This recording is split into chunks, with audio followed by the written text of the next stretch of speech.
Жолдыбаева. Жалпы өмір баяны. Кәмшат Жолдыбаева 1988 жылғы 28 қаңтарда Маңғыстау облысы Форт-Шевченко қаласында дүниеге келген.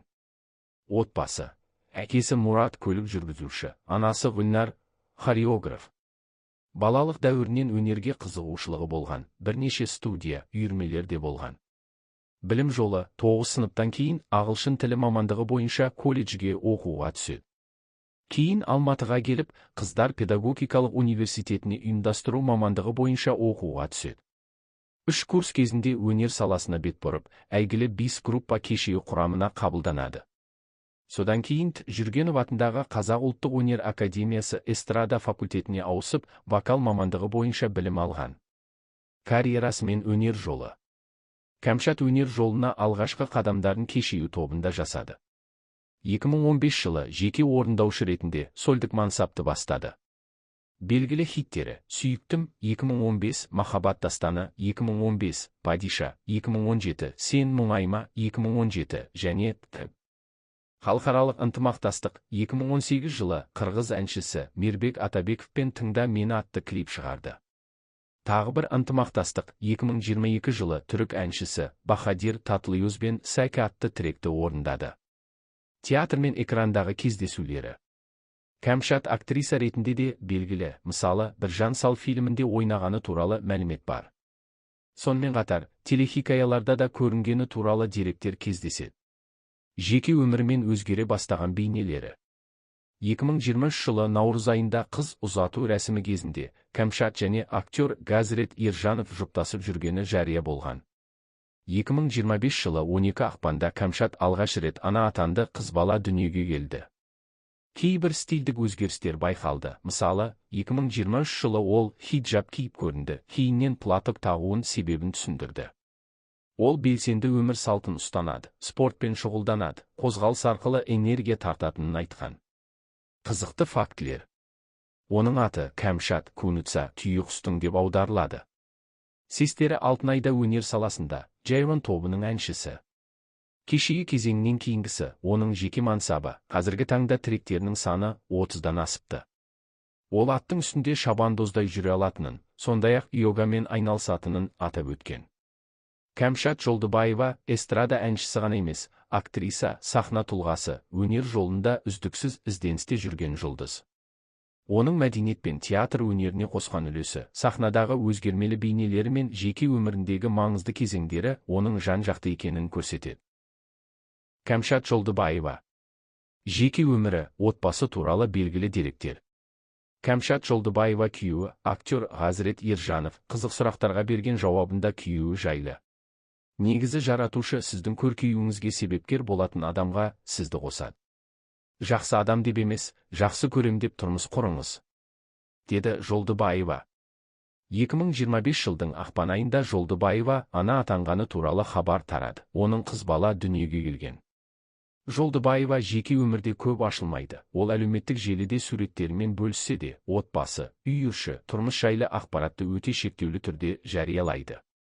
Қызықты деректер.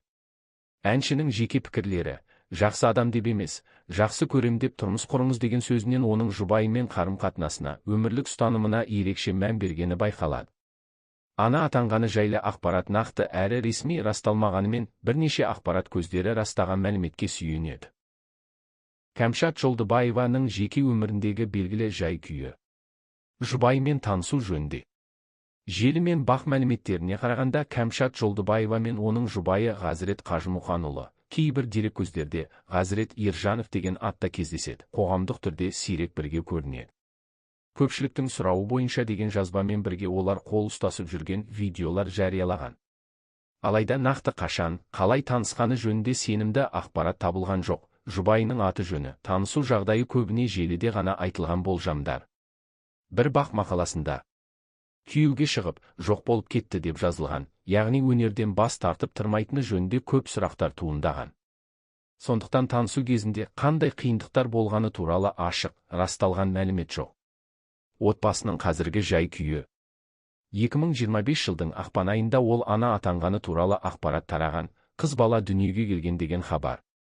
Желіде жұп бірге түскен суреттер мен видеолар сирек, бірақ оқырмандар осы жағдайға жылы лебіз білдіруде.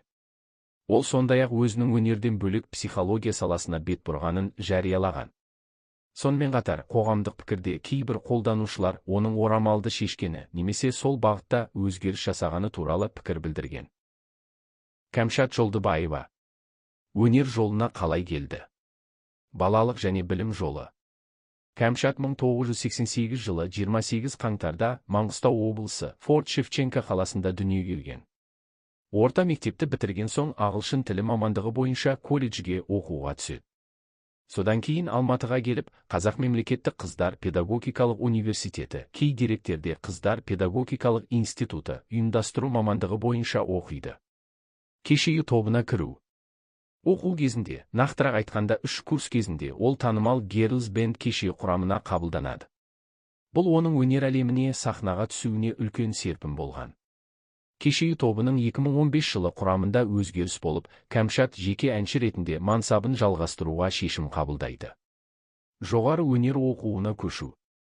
Кешегі құрамына кіруден кейін, Кәмшат өнерлі болуды әрі қарай жалғастыру үшін Жүргенов атындағы Қазақ ұлттық өнер академиясының эстрада, вокалы эстрада өнері факультетіне ауысады. Бұл жоғары өнер оқу орны оның вокал, сахна шеберлігі, өнер көрсетудің басқа қырына меңгеруге мүмкіндік берген. Өнердегі алғашқы қадамдары. Өнерге келгенде Кәмшаттың жолында хореография, вокал, сахна мәдениеті секілді көп бағыттар болған. Бұрын-соңды биімен айналысқан, топтың хореографиясына белсенді қатысқан. Кешегі кезеңінен кейін жеке әншілікке бет бұрып, түрлі музыкалық тректер мен бейне баяндар жасаған. Сонымен қатар кейбір телехикаялар мен фильмдерде актриса ретінде де көрінген. Қызықты фактілер. Ол кешегі топ құрамында болған кезде оқуында қатар алып жүрген, яғни 3 курста оқып жүргенде сахнаға шыққан. Кешегі құрамынан шығуы өзінің жеке мансабын бастауға арналды және бұл іс-әрекет баспасөзде жарияланды. Өнер жолында әрқашан оқу мен даму ұстанымын ұстанған, жоғары оқу орнына ауысып, сахнадағы шеберлігін арттыру мақсат еткен. Оның өнерге келген жолы тек ән айтумен шектелмеген. Би, сахна образы, топ жұмысы, жеке дара солист болу, осының бәрі біртіндеп жиналған дағдылар. Маңызды сәттер. 3 курс кешегі құрамына қабылдану бұның өзі оқу жолынан өнер жолына ауысудың белгісі. Кешегіден шығу, 2015 деректер бойынша жеке әншілікке көшу. Академияда эстрадалық вокал оқу, кәсіби деңгейге өту. Сирек айтылатын қызықты фактілер. Бір орамал туралы ашық пікір. Кәмшат өзінің Instagram сторисінде соңғы уақытта жиі орамал тағатынын ашық айтты. Ол әртүрлі киімдерге жарастырып таққанды ұнатамын. Бұл мендегі өзгерістер ме, солай болып жатыр. Орамал тағу, әйел адамның табиғатын одан сайын ажарландырып аша түсетін әдемі киімнің бөлшегі ретінде. Яғни, ол толықтай хиджаб киюге көшпегенімен, орамал тағуға ниеті бар екенін айтты. Екі өнерден уақытша шетке шығуы және семинарлар. Белгілі бір кезеңде сахнада сирек көріне бастаған Кәмшат. Өнерден алыстап кеткемін. Қыз келіншектерге дәріс оқып, өз алған біліміммен бөлісудемін деген пікір білдірді. Бұл оның тек әнші емес, сондай-ақ түрлі әлеуметтік рухани бағытта да жұмыс істегісі келгенін көрсетеді. 3 ішімдікке қатысты ертерек әуестік. Бір сұраққа берген жауабында: осыдан біраз уақыт бұрын ішімдік іштім. Қазір әуестігім жоқ. Мен негіз арасында бір бокал шарап ішкенді ұнатамын деді. Бұл дерек оны сахнадағы образынан тыс, жеке өміріндегі өзгерістермен де бөліскісі келетінін көрсетеді. 4. Гив ойын арқылы дау болды.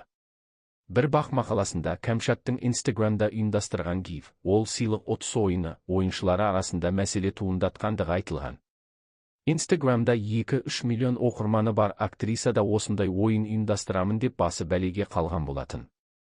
Яғни, танымал болумен қатар, әлеуметтік желіде жауапкершілігі жоғары сәттерде болған екен. 5. Жұбаймен танысуының кино жобасымен байланысы бар. Қарапайым бейнелерден тыс, оның жұбайы туралы бір айтылған дерек. Иә, біз Рауза сериалы кезінде таныстық деді Кәмшат. Тағы бір сөзбен айтқанда, өнер жобасы арқылы жеке өмірмен байланыс пайда болғандығы туралы дерек бар. Қазіргі көңіл күймен бағыт. Жоғарыда айтылғандай, Кәмшат сахнада бұрынғыдай белсенді болмауы мүмкін, бірақ жеке даму бағыттарына көңіл аударып жүрген сияқты. Семинарлар, рухани тақырыптар, өзгерістер, киіну стилі, өмір салты, орамал, ішімдікке әуестік азайғаны туралы ашық айтқан. Жеке өмірін әлеуметтік желіде көп ашпайтын, бірақ белгілі бір шектеуде тыңдарманымен бөлісетін.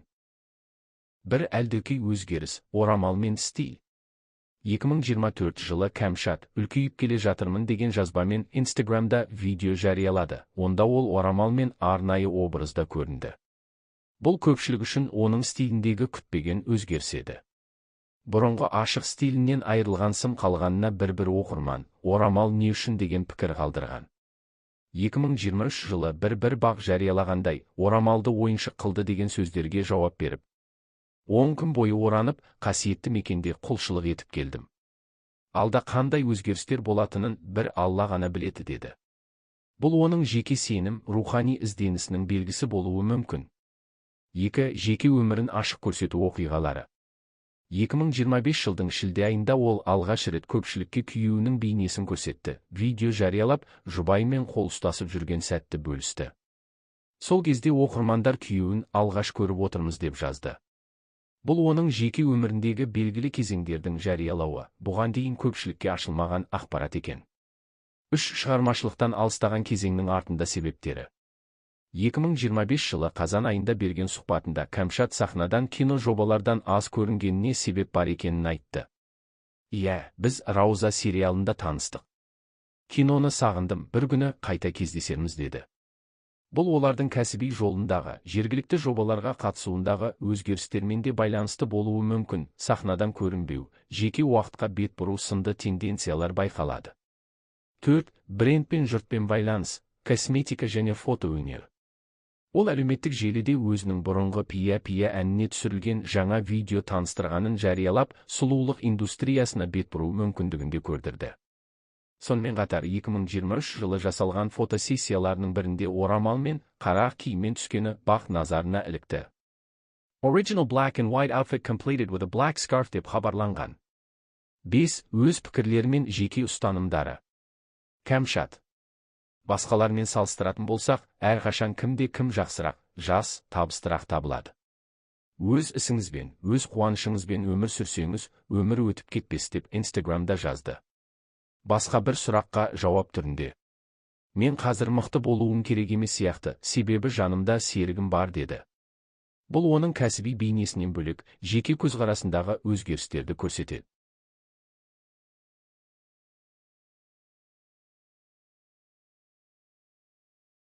Ол 1988 жылы Маңғыстау облысы Форт-Шевченко қаласында туып өскен.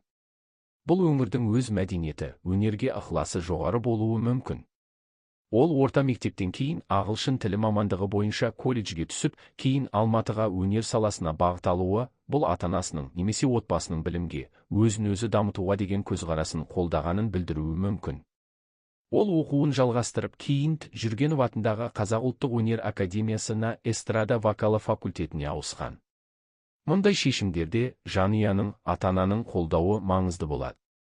Қоғамдық түрде ол мен сахнаға келдім, өнер жолындасы болдым деп бірнеше рет айтты. Алайда ата-анасы оның өнеріне нақты қалай ықпал еткені, қолдауы немесе қарсылығы туралы ашық айтылған пікір жоқ.